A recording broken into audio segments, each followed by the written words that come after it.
مرحبا بالساده المشاهدين في حلقه جديده من برنامجكم ضيف على بيت رمضان.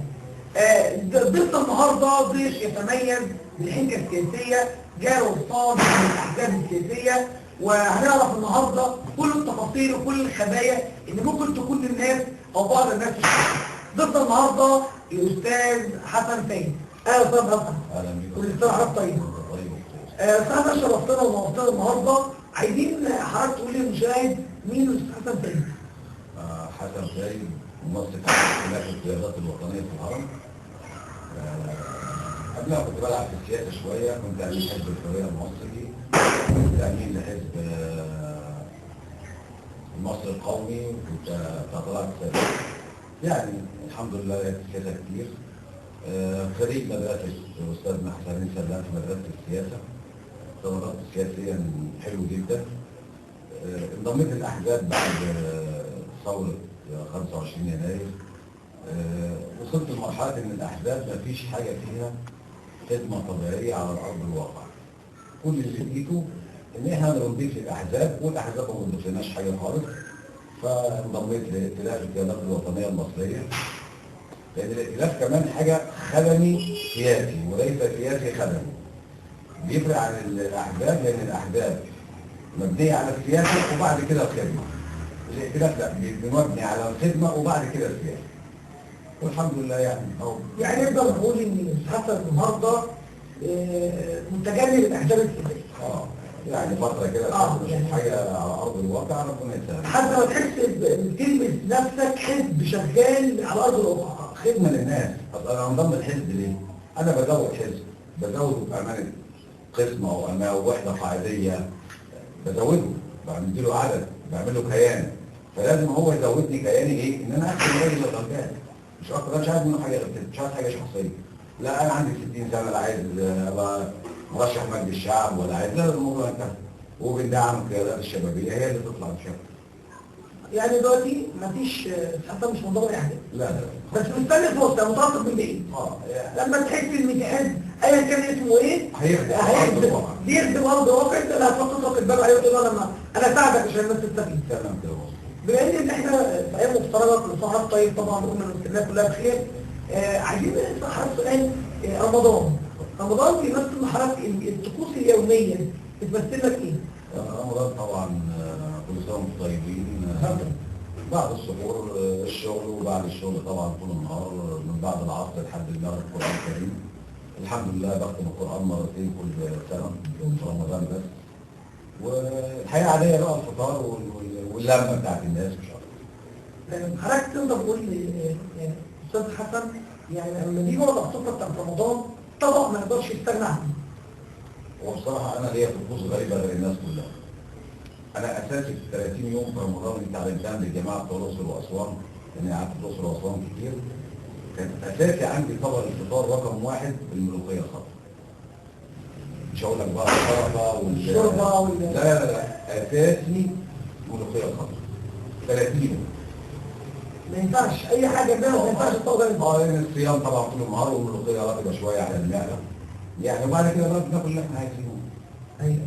طيب حضرتك قلنا شهر رمضان طبعا احنا عارف الناس بتحاول لو في اي خلاف اي خصومات بتحاول تبقى من رمضان. لو حد في خلاف معاك يعني اتصل بحضرتك قبل رمضان بيبقى في رمضان ودعاك على فطار، هتروح له ولا هتقول له تمام ومش هتروح له؟ هو عامة سؤالك طبعا مش عايز اقول مش في محله، لا هو سؤال حلو جدا.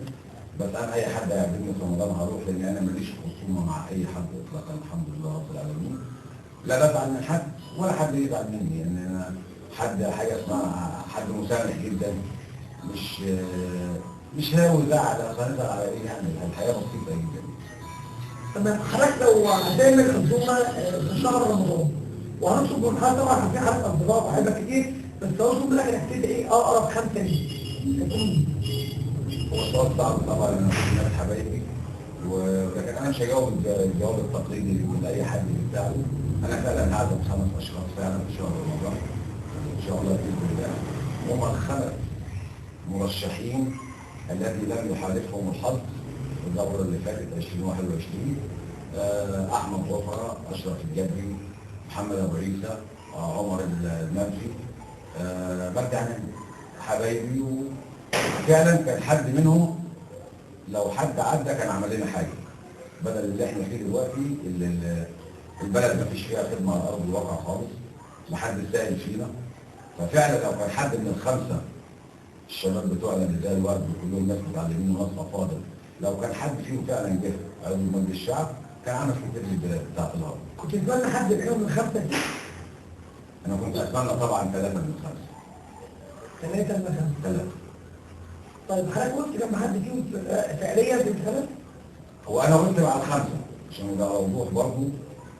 انا فتحت دار المناسبات بتاعي لل5، حتى الناس كانت مستغربه ازاي حسن فايد او عيله فايد بتدعي 5 اعضاء مجلس الشعب هم يقفوا مع مين؟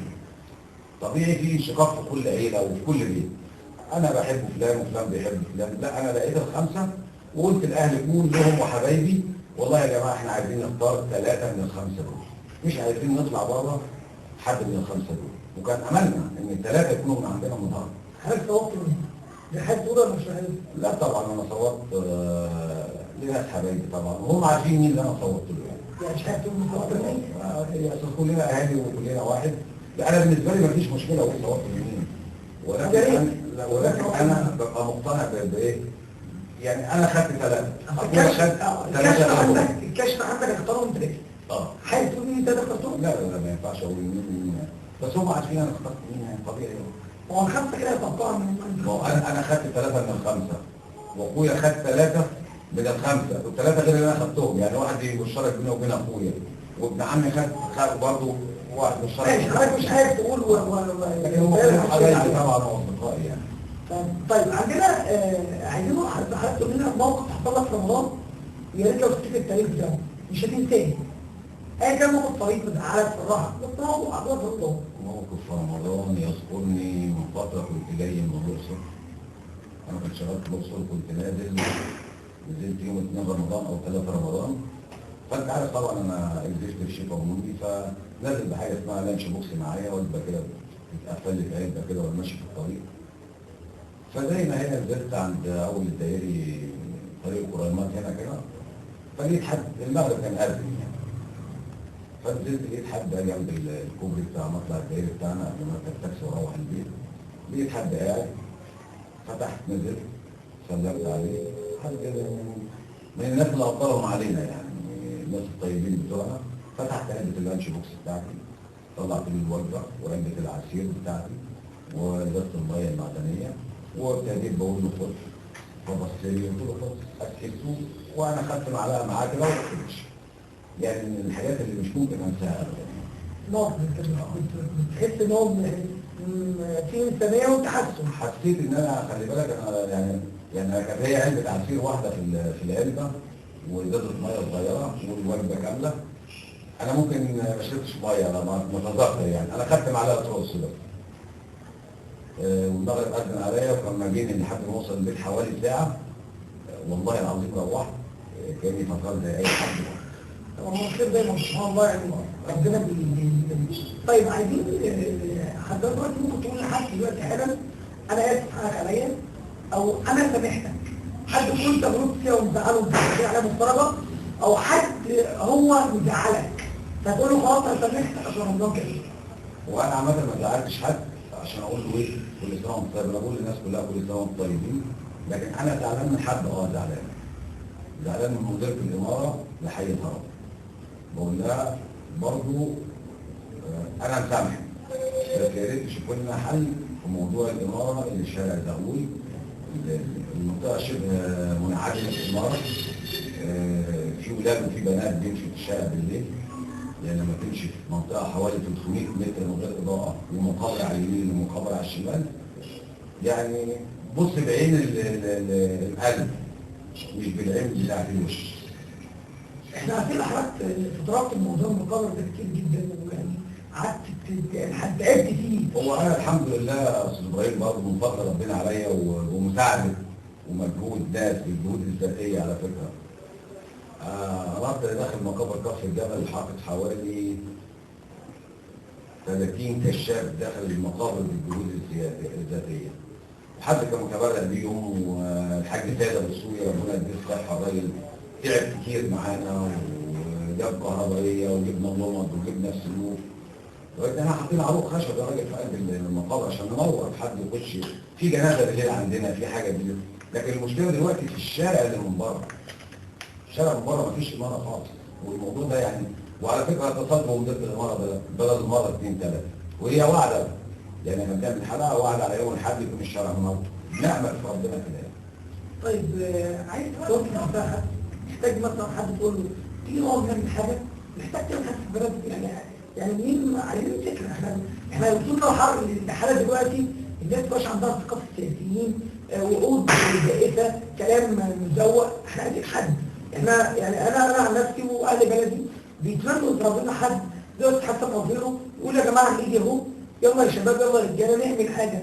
المقابر اللي قدامنا بندخل الجنازات في القمامه والذباب وطبعا لا يليق باسم الهرم بالباقي السياسي والناس دي كلها ان يكون مقابرنا كده.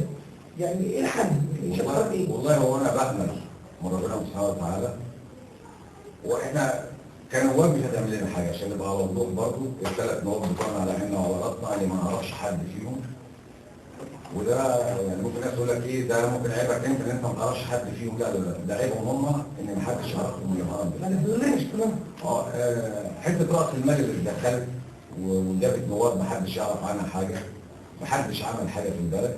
فانا بدعي كل الاحزاب السياسيه عندنا، خلي بالك يا استاذ ابراهيم، عندنا الموضوع خطير جدا بالهرم بالذات، او حته الجزء الابلي والجزء البحري ده زي ما كانوا بيقولوا زمان اللي هي السمان والبطران وكفر الجبل والمنفي. انت لما بتتكلم انت عندك حزب مستقبل الوطن امينه من الهرم، حزب الشعب الجمهوري امينه من الهرم، حزب الحريه المصري امينه من الهرم، حزب مصر الحديثه امينه من الهرم.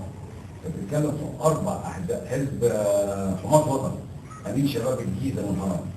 انت بتتكلم في عندك بمسافه 3 كيلو 5 احزاب سياسيه قويه جدا. ليه ما حدش انت بتشتغل تحت نظام الحزب؟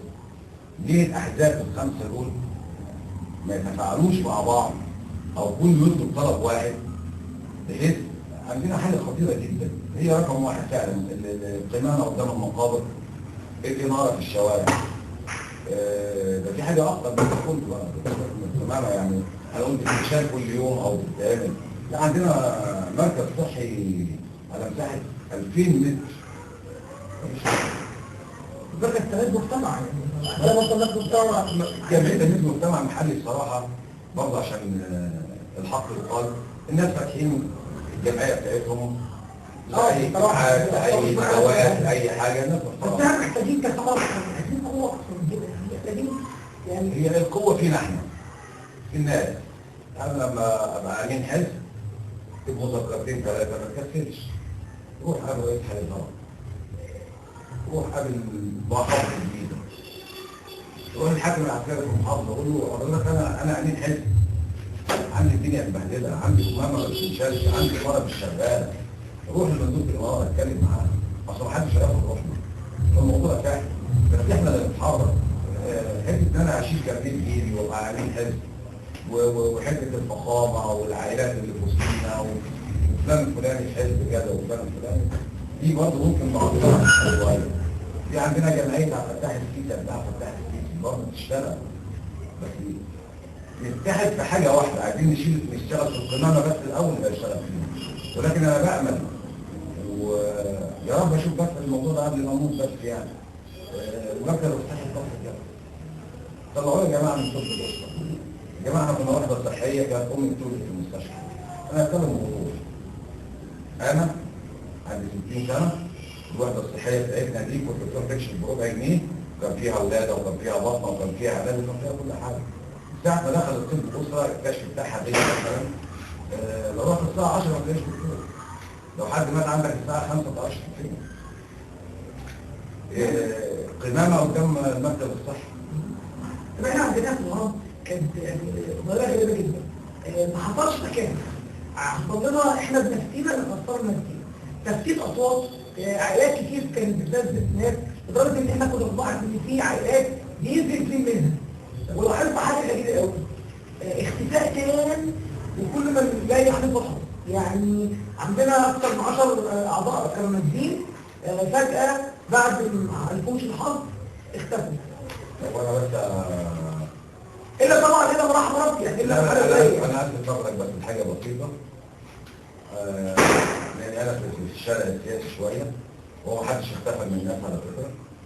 والكلام اللي بيتقال ده يعني بيظهروا ايام الانتخابات بس. لا الكلام ده مش صح. انا على علاقه شخصيه بيهم هم بالخمسه اللي لم يحالفهم الحظ، والاثنين النواب اللي كانوا نواب سابقين ولم يحالفهم الحظ برضه. في عندك الدكتوره مي بطلان بتعمل ندوات، بتعمل حاجات جميله جدا ولحد دلوقتي على ارض الواقع. في الدكتور حمدي السيسي لو اتصلت بيه اي وقت فعلا يعني بتلاقيه. بص حتى ما كانش قصدي ان هم ما عندوش لك قصدي ايه؟ لا ليه المجموعه دي المجموعه دي ما بتشتغلش يعني. انا اسف يعني كانوا ينجح يا فندم هم شغالين والله على فكره. يعني انا مش هروح بعيد. المهندس عمر المنفي تعب كتير جدا وكان معاه جندي مجهول لكل تقدير واحترام وائل المنفي. مكتب بريد كفر المنفي علامه من علامات الحرب كنا نامل فيها من زمان جدا، واعضاء مجلس الشعب مشيت فيها ولم يحالفهم الحظ وقتها. لكن حاليا اتعمل مركز شباب المنفي، اتعمل مكتب بريد المنفي. ده كان من ضمن المرشحين لمجلس الشعب 2021 عمر المنفي. تبص للدكتور مجدي عناد مثلا من ضمن الاسماء برضه اللي كانت على الساحه. راجل خدوم جدا في قطاع التعليم. ما هو من ذو صفه، هو مش عضو مجلس الشعب ولكن هو بيخدم في التعليم العالي، وخصوصا في اي حاجه في التعليم العالي وراجل بتلاقيه. انا كنت امبارح معزوم في فرح مثلا، قابلني احمد غفره والراجل تطلب منه اي خدمه موجود. ممكن ان هو مش قاعد هنا دلوقتي، لكن لو حد اتصل بيه بالتليفون بيجي. اشرف الجبري شخصيه محبوبه للناس كلها، خدوه من الطراز الاول. بس مين اللي يعرفه ويطلب منه الخدمه؟ ما هو في ناس ما تعرفش، عشان كده بتقول اختفي. عندنا شاب من الشباب اللي استعرضوا على محمد ابو عيسى خدم الدنيا كلها، ويمكن هو لا زال بيخدم. لان هو برضه محمد ابو عيسى سياسي محنك وفي حزب، عشان كده هو ظاهر. لكن الاساتذه الثانيين مفيش حد فيهم منتمي لحزب او احزابهم. يعني بعد ما حلفوش الحظ بيخدم خدماته للناس كلها. حد يكلمه يطلب منه خدمه يلاقيه. انا يعني الحمد لله ربنا كان موفقني ان انا عملت لقاء في برنامج اخر لقاء مرشح. استضفت اغلب المرشحين حضرت عليهم، واستضفت مجموعه كبيره جدا من الهرم ومن الشيعة وناس كتير جدا. فانا بتمنى يعني انا بقول لهم، انا بقول لهم الحمد لله عقلهم طيبه جدا. فانا بقول لهم من هنا مع حضرتك يا جماعه يلا نلم بعضينا، يلا يا جماعه نلم بعضينا، يلا نخدم الهرم بجد. لو في اي حد عنده اي فكره يلا نقف جنب الشباب الصغير، يلا نعمل اي حاجه. طبعا في نهايه حلقتنا احنا بنشكر حضرتك، شرفتنا ونورتنا، كل سهرك طيب. محتاجين حد تقول كلمه اخيره للناس كلها الناس بتشرف الله تاني. اقول لكم طيبين كلكم، ويا ريت كل السياسيين يتوحدوا كده معانا ونعمل حاجه للبلد. مش اكتر من كده. انا مش هجيب حاجات شخصيه لحد. بنتمنى الناس كلها والاحزاب كلها تتكاتف. ضمن خدمه ملموسه على ارض الواقع. وكل سنه وانتم طيبين. اهلا وسهلا حضراتكم. في نهايه حلقتنا بنشكر الاستاذ حسن سيد طبعا منطق عام الهرم في ائتلاف القوات الوطنيه، وبنشكر طبعا اللقاء المثمر اللي طبعا هيضيف لنا كتير ان شاء الله. واشوفكم في حلقه جديده في برنامج ضيف على مدينه رمضان. كان معكم غير مصري مقدم البرنامج، وفكر واعداد حسن سعيد. الى اللقاء في حلقه قادمه.